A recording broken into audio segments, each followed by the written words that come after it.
ஜம்புலியம் அவர்களின் தாயாரும் என்னுடைய தாயாரும் அத்தை மகள் மாமன் மகள் உறவினர்கள். திருச்சி அண்ணாமலை முத்தராஜா வழிவந்தவர்கள் இருவரும் பல ஆண்டுகள் ஒன்றாக வேலை செய்தோம். சூடான் நாட்டில் நான் சென்று வேலை செய்வதற்கு மூல ஆதாரமாக இருந்தவர் ஜம்புலியம் அவர்கள்.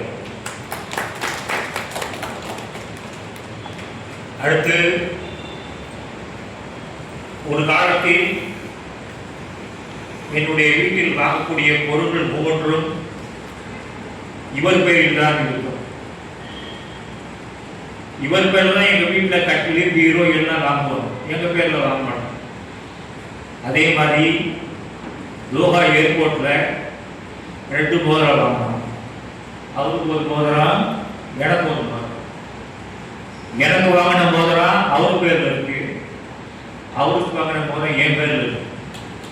இன்னைக்கு வரைக்கும் அவருக்கு எனக்கும் கொடுக்கல் வாங்கல் கணக்கு இல்லை.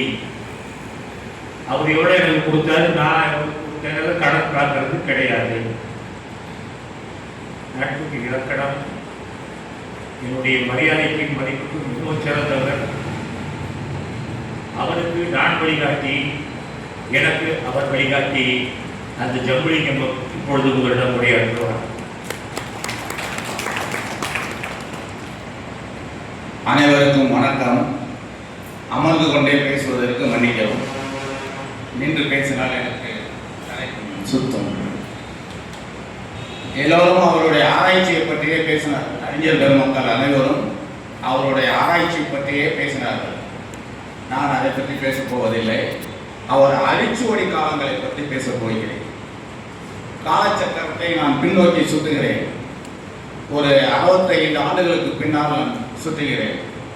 1965 நாங்கள் இருவரும் பொறியியல் கல்லூரியில் ஒன்றாக படித்தோம். அப்பொழுதெல்லாம் NCCR என்று ஒரு பேரட் இருக்கும், அதாவது national cadet corps with rifles என்று. அது ஒரு 3 மணி நேரம் அந்த கன்னை ரைஃபிளை வைத்துக் கொண்டே பேச வேண்டும். அது மிகவும் சிரமம் பேரட் செய்யும்போது. அதில் அவர் ஒரு அண்டர் ஆஃபீஸராக இருந்தார். அவர் ரொம்ப வாட்ட சட்டமாக இருப்பார். அப்போவே இளம் வயது அல்லவா, அந்த பதவிக்கு ஏற்ற உடம்பா இல்லை அந்த உடம்புக்கு ஏற்ற பதவியான்னு தெரியாது, அப்படி இருந்தார். அப்பொழுது நாங்கள் இருவரும் பி சர்டிஃபிகேட் என்று ஒரு எக்ஸாம் பாஸ் பண்ணோம். அது பாஸ் பண்ணுறது ரொம்பவும் கஷ்டம். அது பாஸ் பண்ணால் மிலிட்ரியில் டைரெக்டாக கேப்டனாக எடுத்துக்குவாங்க. அது 2 பேரும் பாஸ் பண்ணோம். ரொம்ப ரொம்ப திறமைசாலி அவர். அவரை பற்றி பேசணும்னா பேசிக்கிட்டே இருக்கலாம். அவர் ஒரு சிறந்த நாடக நடிகர்.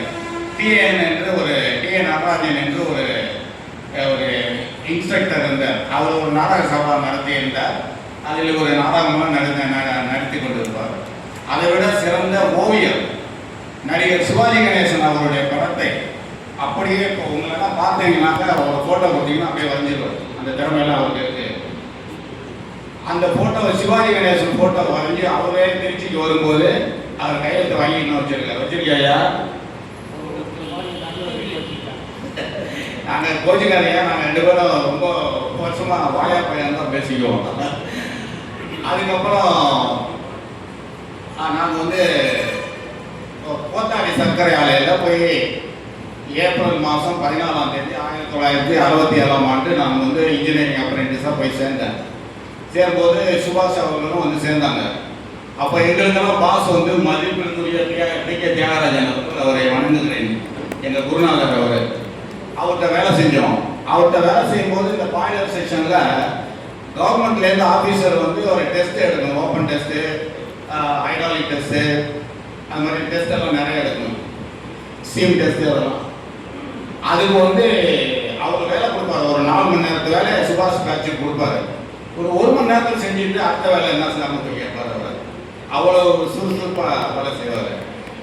அது ரொம்ப நிறைய டெக்னீஷியன்ஸு அவங்களெல்லாம் உருவாக்குனார் கோத்தாரி சர்க்கரை ஆலையில் இருக்கும்போது. அப்போ நாங்கள் வேலைக்கு சேரும்போது எங்களுடைய சம்பளம், மாத சம்பளம் 150 ரூபா. வெறும் 150 மாத சம்பளமே 150 ரூபா தான். அப்போ முதல் மாத சம்பளத்தில் ஒரு பொங்கலில் நான் மோதிரம் வாங்கினேன் 75 ரூபா.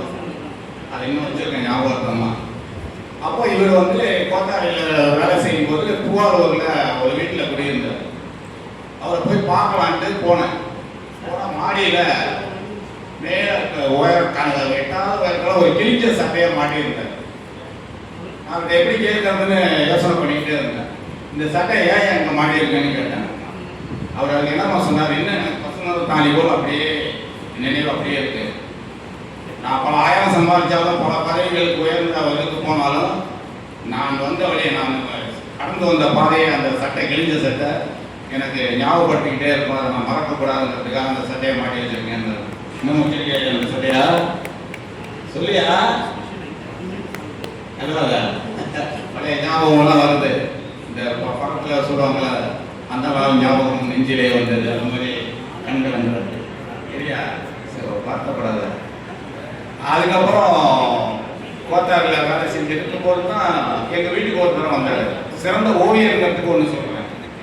வீட்டில் வந்து ஒரு தாமரை வரைஞ்சாரு 1976. அது இன்னும் அப்படியே வச்சிருக்கேன். ரொம்ப அருமையாக இருக்கும் அந்த பூ. அதுக்கு என்னமோ சொல்கிறாரு எனக்கு புரியல. அவர் சிறந்த ஆராய்ச்சியாளர். அதுக்கு அந்த தாமரையை பற்றி நிறைய சொல்லுவார், எனக்கு புரியல. அப்போ எங்கள் அம்மா நான் பேசும்போது தான் நாங்கள் வந்து சொந்தக்காரங்கிறத தெரிஞ்சுக்கிட்டோம். அதுக்கு முன்னாடி நாங்கள் வந்து ஃப்ரெண்ட்ஸ் தான். அவர் கோத்தாரில் வேலை செய்யும்போது எங்கள் வீட்டுக்கு வரும்போது தான் நாங்கள் நெருங்கிய எங்கள் அம்மா பிறந்த வர நேரி அவங்க வந்து பீமநகர். அதனால் அப்போ தான் உறவினர்கள் வந்து தெரிஞ்சுக்கிட்டோம். அதுக்கப்புறம் சொந்தக்காரர் ஆகிட்டார். இவர் ஒரு சிறந்த நாடக நடிகருங்கிறத நான் வந்து ப்ரூவ் பண்ணுறதை நான் உங்களுக்கு சொல்லி ஆகணும். அவர் மறந்துட்டாரா என்னன்னு தெரியாது. இவர் அண்ணனுக்கு வந்து கூவூரில் பொண்ணு எடுத்தாங்க. இவங்க அண்ணனுக்கு கூவூரில் பொண்ணு எடுத்தாங்க. அதோட தங்கச்சியை இவர் கல்யாணம் பண்ணணும்னு ஆசைப்பட்டார். அவங்க என்ன செஞ்சாங்க, அண்ணன் தம்பிக்கு வந்து அக்கா தங்கச்சியை கல்யாணம் பண்ணக்கூடாது அப்படின்னு அவங்க பர்மிஷன் கொடுக்கல. ஆனால் இவருக்கு வந்து அந்த பொண்ணு சந்திரா என் தங்கச்சி தான், அதை கல்யாணம் பண்ணணும்னு ஆசை. போய் பார்க்க விட மாட்டேங்கிறாங்க. என்ன செய்யறதுன்னு கேட்டுக்கிட்டு திடீர்னு ஒரு நாள் என்ன அவர் எல்லாரும் கழிச்சு என்கிட்ட வந்து சந்திராவை பார்த்துட்டேன் எப்படியா பார்த்தேன்னு கேட்டாங்க. அப்போல்லாம் நான் சின்ன பிள்ளையா இருக்கும்போது தான் நைட்டில் வந்து சாமியாருங்களை வந்து அம்மா தாயை மிச்ச போடுங்க அப்படின்ட்டு உச்சி பண்ணிக்கிட்டு வருவாங்க. அது மாதிரி வேஷம் போட்டுக்கிட்டு போய் சந்திராவை பார்த்துட்டு வந்தேன் அப்படின்னாரு. அப்படின்னா தெரிந்து சரியான சிவாலயம் சாப்பிடுவார். அந்த மாதிரி ஒரு நடிகை ரொம்ப அதெல்லாம் இங்கே பழைய காலத்துக்கெல்லாம் நம்ம மறக்க முடியாது. அது வந்து ஃபாரின் போகும்போது அப்புறம் ரெண்டு பேரும் வந்து அப்புறம் இவர் வந்து பெட்டாவத்தில் தஞ்சாவூர் சுகர் ஃபேக்ட்ரி பல ஃபேக்ட்ரியில் வந்து பெரிய பதவி ரொம்ப ஃபேமஸ் ஆலைங்க. அந்த அவருடைய ஸ்கில் ரொம்ப ஹை ஸ்கில்னு சொல்லுவோம். அதனால பல ஃபேக்ட்ரியில் அவரை கூப்பிட்டாங்க. போய் ப்ரொமோஷனில் போயிட்டே இருந்தார். போயிட்டே இருந்துட்டு திடீர்னு கென்யா போயிட்டாரு. கென்யா வந்து அந்த ஆப்பிரிக்கா கண்டத்தில் கென்யாவுக்கு போயிட்டாரு. அப்போ வந்து நாங்கள் வந்து இந்த நம்பர் 1 லார்ஜஸ்ட் சுகர் ஃபேக்ட்ரி இந்த வேர்ல்டு வந்து ஈஸ்ட் ஆப்பிரிக்காவில் சூடானில் இருக்குது. அதில் வந்து மதிப்பிற்குரிய தியாகராஜன் அவர்கள் வந்து பெரிய பெரிய ஒரு ஹையஸ்ட் போஸ்டில் இருந்தார். அவர் வந்து எங்களை கூப்பிட்டுக்கிட்டார் வாங்க அப்படின்ட்டு. அப்போ போகும்போது நான் சுபாஷ் தியாகராஜன் சார் அவங்கெல்லாம் வந்து ஒரே கம்பெனியில் தான் வேலை செஞ்சோம். அதனால் வேலைக்கு ஒரு பல இன்ஜினியர்ஸ் நாங்கள் உருவாக்கினார். அப்போ வந்து முகமது அப்துல்லா அவரும் ஒரு எங்கள் ஹெச்ஓடி இருந்தார். அவர் வந்து இவரை பற்றி எனக்கு ரொம்ப பெருமையாக சொல்லுவார். நிறைய ஒரு 50 இன்ஜினியரை உருவாக்கிட்டார், ஒரு 50 டெக்னீஷியனை உருவாக்கிட்டார். இனிமேல் எங்களுக்கு கவலை இல்லை, அதெல்லாம் கற்றுக்கிட்டாங்க, அந்த தொழில்நுட்பம்லாம் எங்கள் ஆளுங்க கற்றுக்கிட்டாங்கன்னு அவர் சொல்லுவார். திடீர்னு ஒரு நாள் வந்து ரிசைன் பண்ணிட்டார் வேலையை. அப்போ அந்த அருண் வந்து இவர் உங்கள் ஃப்ரெண்டு ரிசைன் பண்ணிட்டாரு, அவரை வாபஸ் வாங்க சொல்லு அப்படின்னாரு. நான் அவர்கிட்ட வந்து போய் கேட்டேன், ஏன் ரிசைன் பண்ணேங்க? Money alone is not life. I want family life. I want to go and join with my wife. அப்படின்னு சொல்லிட்டு அதுலேருந்து பின் வாங்கவே இல்லை, பார்த்துட்டாரு. அப்போ நாங்கள் அப்போ இருக்கும்போதெல்லாம் சொல்லிக்கிட்டு இருக்கோம் அவர்கிட்ட வந்து வயோதிகமும் நோயும் வந்து எல்லாத்துக்கும் வராது தான். அது வயோதிகம் வந்து எல்லாத்தையும் அதுலேருந்து யாரும் தப்ப முடியாது. வயோதிகம் நோயும் நமக்கு வரும். அதுக்கு முன்னாடி நம்ம கடமையெல்லாம் செஞ்சிடணும். அப்போ அந்த பப்பியெல்லாம் நான் வளர்த்து தூக்கி வளர்த்த பிள்ளைங்க பப்பின்னு சொல்லுவோம். ரொம்ப உயரம் இருக்கும். அது வந்து என் மடியில் வச்சு தான் காது குத்தணும். ஞாபகம் இருக்கம்மா? என் மடியில் வச்சு தாய்மாமன்ட்டு என் மடியில் வச்சு காது குத்தணும். அந்த 2 பிள்ளையும் என்னால் ரொம்ப பிரியமாக இருக்கும். அதுவும் கார்த்தி. அப்புறம் என்ன செஞ்சிட்டாரு, நான் சொன்னேன் இது மாதிரி கரெக்டான ஏஜில் எல்லாம் நல்லா படிக்க வச்சாரு, நல்லா ஃபாரின்கெல்லாம் அனுப்பிச்சாரு, நல்லா உயர்ந்த வரைக்கும். இவர் வந்து ஒரு 99% நிறைவான மனிதர். நான் ரொம்ப நெருங்கிய நண்பருங்கிறதுனால சொல்கிறேன். 1% அவர்கிட்ட ஒரு குறை என்னன்னாக்க, 2 பிள்ளைங்க வயோதிக காலத்தில் இவருக்கும் சந்திராவுக்கும் ஒரு துணை இருக்கணும்ல. 2 பேர்த்தையும் அவங்க வந்து எல்லாம் கிரீன் கார்டு ஓடுற மாதிரி அங்கே சிட்டி ஸ்டேஷன் போவாங்க அனுப்பிச்சிட்டாரு. ஒரு அதிகாலத்தில் யாராவது ஒருத்தர் இருக்கணும்ல. அதனால கார்த்திக் நான் என்ன சொல்கிறேன், கார்த்திக் திரும்பி வந்துடணுங்கிறேன். இப்போ வந்து என்ன ஆகும்னா, இந்த ஒரு ஜென்ரேஷனில் இப்போ வந்து அவங்க தமிழர்களாக வாழ்ந்துகிட்டு இருப்பாங்க. அடுத்த ஜென்ரேஷன் வந்து அமெரிக்க வாழ் தமிழர்களாக வாழ்வாங்க. 3வது ஜென்ரேஷன் வரும்போது அவங்க வந்து அமெரிக்கன்ஸ் ஆகிடுவாங்க. நம்ம கல்ச்சரு அதெல்லாம் அவங்களுக்கு ஒன்றுமே தெரியாது. நம்ம நாகரிகம் வந்து உலகத்திலே நம்பர் 1 நாகரிகம் தமிழர்கள். அது மாதிரி ஆயிடக்கூடாதுன்னு எனக்கு பயம். அதே மாதிரி இந்த நூல் வெளியிட்டாங்கல்ல, இதில் வந்து ஒரு இங்கிலீஷ்லேயே அவர் டிரான்ஸ்லேட் பண்ணி ஒரு பிரதி போடணும் கட்டாயம்.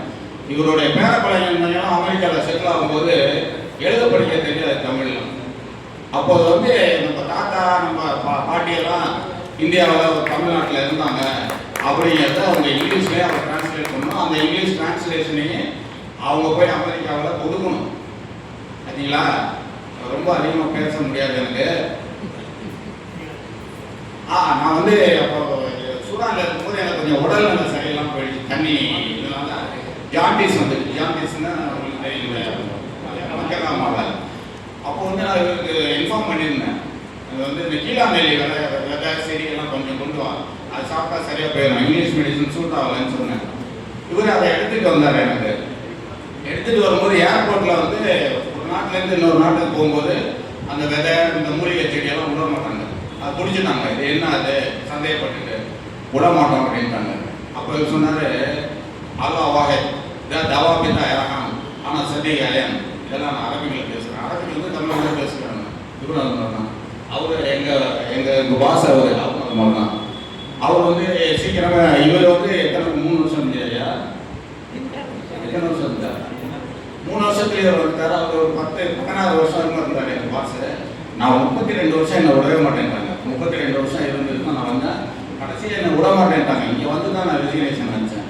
அது மாதிரி இப்போ அவங்கெல்லாம் வந்து அது கார்த்தி வந்து அப்பா அம்மாவோட அடிக்கடி வந்து இங்கே தங்கியிருந்து. ஏன்னு சொல்கிறேன்னா, என் தங்கச்சி வந்து ஒரு நாள் என்கிட்ட அழுதுச்சு, நீங்கள் எல்லாம் எவ்வளோ சந்தோஷமாக ஃபேமிலியோட பிள்ளை குட்டிகளோட இருக்காங்க, என் பிள்ளைங்க எல்லாம் அமெரிக்காவில் இருக்குது, நாங்கள் 2 பேரும் வயசான காலத்தில் தனிமையாக இருக்கோம் அப்படின்னு கண்கள் இருந்துச்சு. அதை நான் வந்து சொல்லணும்னா கார்த்திக்காக சொல்கிறேன். ஏன்னா அது பணம் மட்டும் பெருசு இல்லை, நம்ம கல்ச்சரும் நம்ம விட்டுறக்கூடாது. திருப்பி வந்து அப்பா அம்மாவுக்கு துணையாக இருக்கணும். எனக்கு வந்து ஆர்வம் கொடுத்த வயதில் இருந்து இவர் வந்து ஆராய்ச்சியெல்லாம் பண்ணிட்டு இருக்காரு. இன்னும் எனக்கெல்லாம் ஒன்றும் கிடையாதுங்க. அதனால என்னுடைய வயதில் இருந்து ஒரு 5 வயசு அவருக்கு கொடுத்து அந்த ஆராய்ச்சியெல்லாம் தொடரணும்னு நான் நல்லா விரும்புகிறேன். நன்றி, எல்லாத்தையும் வணக்கம். முனைவர்